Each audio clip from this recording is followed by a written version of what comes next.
Kailan lang ay nagpahayag ang Japan ng suporta para sa Pilipinas laban sa mga agresibong aksyon na ginagawa ng Navy ng China.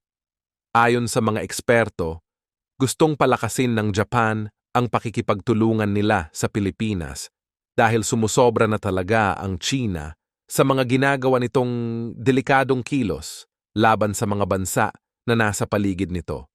Posible kasing biglang umatake ang China, kaya importante talaga na magtulungan ang mga bansa na nanganganib na lusubin ng China. Ayon sa mga military analyst, siguradong tutulungan ng Japan ang Pilipinas pag nilusob ito ng China dahil pag nasakop ng China ang teritoryo ng Pilipinas, paniguradong isusunod din ng China ang Japan. Buti na lang ay tinutulungan ng United States ang mga kakampi nito sa Asia dahil kung hindi siguradong matagal nang lumusob ang China. Ayon sa mga reports, magpupulong ang mga top defense and foreign affairs officials ng Japan at Pilipinas sa Manila sa susunod na buwan upang palakasin ang strategic ties at talakayin ang mga regional concerns. Nagiging sobrang agresibo na kasi ng mga aksyon ng China, kaya kailangan talaga ay pag-usapan na ang mga ginagawa nitong delikadong kilos. Noong nakaraang taon, bumisita ang Prime Minister ng Japan na si Fumio Kishida sa Pilipinas. Pinag-usapan nila ng Presidente ng Pilipinas na si Ferdinand Marcos ang tungkol sa posibleng kasunduan na makakatulong sa dalawang bansa na kalabanin ng China. Ang kasunduan na yon ay ang Reciprocal Access Agreement na magbibigay pahintulot sa mga sundalo ng dalawang bansa na pumasok sa teritoryo ng isa't isa para sa mga joint military exercises. Ayon sa mga eksperto, pag pumirma ang Japan at Pilipinas sa ganung klase ng kasunduan, sobrang makakatulong yon sa dalawang bansa na mapalakas ang mga militar nila. Siguradong mapipiko ng China pag nagkaroon ng Reciprocal Access Agreement ang Japan at Pilipinas. Mahihirapan kasi ang China na makipaggera sa Pilipinas at Japan pag lumakas ang pagtutulungan ng militar ng dalawang bansa. Ang plano ng dalawang bansa na magkaroon ng Reciprocal Access Agreement ay bahagi ng mga pagsisikap nila na palakasin ang kanilang alyansa sa harap ng posibleng paglusob ng China sa kanila. Inihayag ni Kishida noong bumisita siya sa Manila na magbibigay ang Japan ng isang coastal surveillance radar sa Pilipinas sa pamamagitan ng isang grant. Dahil doon, Pilipinas ang unang bansa na makikinabang sa bagong inilunsad na Security Assistance Program ng Japan para sa mga allied militaries sa rehiyon. Bukod doon, sinabi rin ni Kishida noong nakaraang taon na magbibigay din ng karagdagang mga patrol vessels, kagamitan sa depensa, at mga radar ang Japan sa Pilipinas upang palakasin ang kakayahan ng bansa na protektahan ang teritoryo nito sa dagat. Naglaan ang Japan ng sobrang daming patrol ship sa Pilipinas sa mga nagdaang taon na karamihan sa ngayon ay ginagamit upang ipagtanggol ang kanilang mga teritoryo na gustong sakupin ng China. Kaya naman, napakabait talaga ng Japan sa Pilipinas at ayon sa mga eksperto, Japan ang isa sa mga pinakaimportanteng kakampi ng Pilipinas. Pag nagkaroon na ng Reciprocal Access Agreement ang Pilipinas at Japan, pwede nang mag-deploy ang Japan ng mga sundalo sa Pilipinas. Pag dineploy ng Japan ang mga barko, eroplano at sundalo nila sa Pilipinas, siguradong matatakot ang China at mag-aalangan na gumawa ng mas marami pang agresibong aksyon laban sa bansa. Makikita rin ng China na talagang matatag ang alyansa ng Amerika, Pilipinas at Japan, kaya siguradong mapagtatanto ng China na pag nilusob nila ang Pilipinas, makakalaban din nila ang Amerika at Japan. Kaya naman hindi nakakapagtakang pinag-uusapan na talaga ng Japan at Pilipinas ang kasunduan. Sobrang makakatulong kasi sa mga militar ng dalawang bansa pag nagkaroon ng Reciprocal Access Agreement sa pagitan nila. Ang Japan at China ay mayroon ding pinagtatalunang teritoryo. Inaangkin kasi ng China ang Senkaku Islands na parte ng teritoryo ng Japan.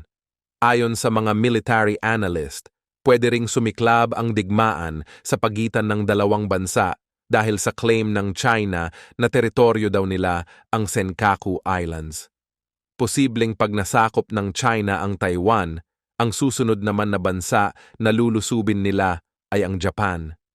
Ganun pa man, malabong masakop ng China ang Taiwan dahil tinutulungan ito ng mga sobrang lakas na bansa, lalo na ang United States of America, na mayroong pinakamalakas na militar sa buong mundo.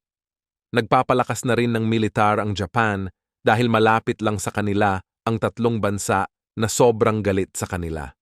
Ang tatlong bansa na yon ay ang Russia, North Korea at China. Sobrang napipikon ngayon sa Japan ang presidente ng Russia na si Vladimir Putin dahil sa napakalaking tulong na binibigay ng Japan sa Ukraine.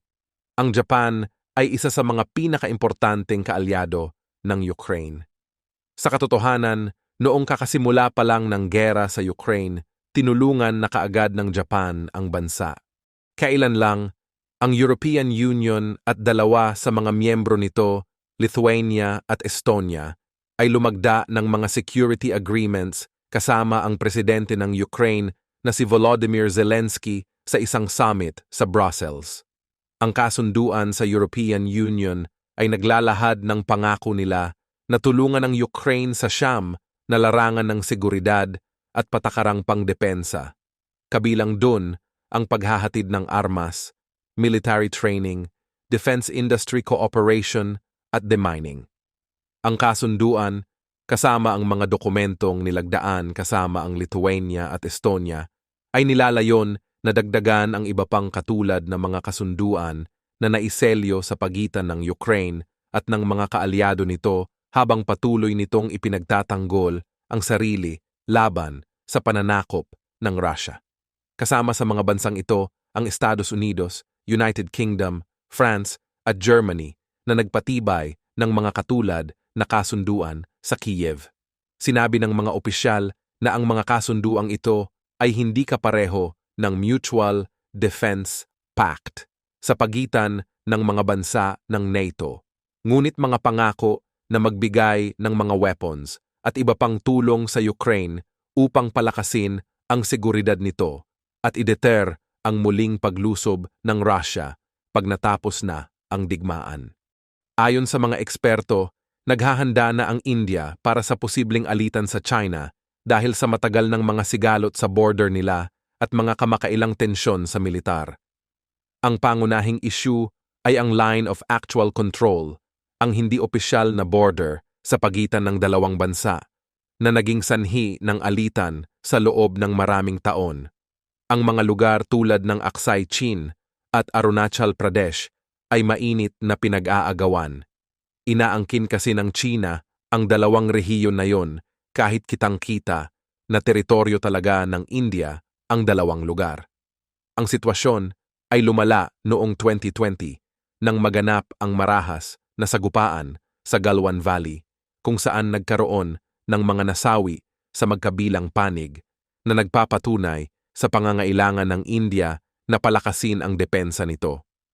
Ang nadagdagang presensya ng militar ng China at pag-unlad ng infrastruktura sa kahabaan ng LAC ay isa pang dahilan ng paghahanda ng India.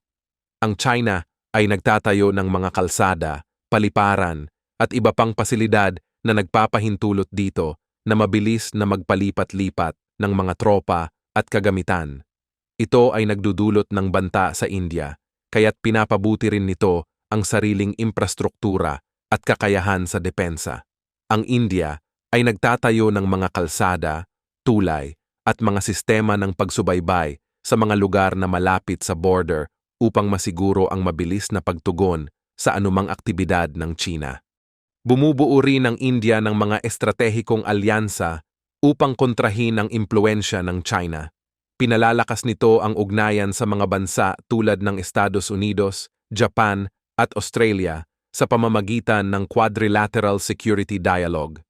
Kasama sa mga alyansang ito ang mga pinagsamang pagsasanay sa militar, pagbabahagi ng intelihensya at mga kasunduan sa depensa na tumutulong sa India na pahusayin ang kakayahan ng militar at magkaisa sa pagtugon sakaling magkaroon ng alitan sa China. Ang mga panloob na pampulitika at pang-ekonomiyang salik ay may papel din sa paghahanda ng India. Nahaharap ang pamahalaan ng India sa presyur na protektahan ang mga hangganan nito at ipakita ang soberanya. Bukod dito, mahalaga ang lakas ng ekonomiya ng India at kakayahan nitong magtagal sa mga pangmatagalang pakikipaglaban. Kaya't nag-i-invest ang India sa pag-modernize ng mga sandatahang lakas nito, pagbili ng mga makabagong armas, at pagtaas ng badyet sa depensa upang hadlangan ang agresyon ng China at tiyaking handa ito sa anumang posibleng alitan. Sa gayon ay pinoprotektahan ang pambansang interes at pinapanatili ang katatagan ng rehiyon.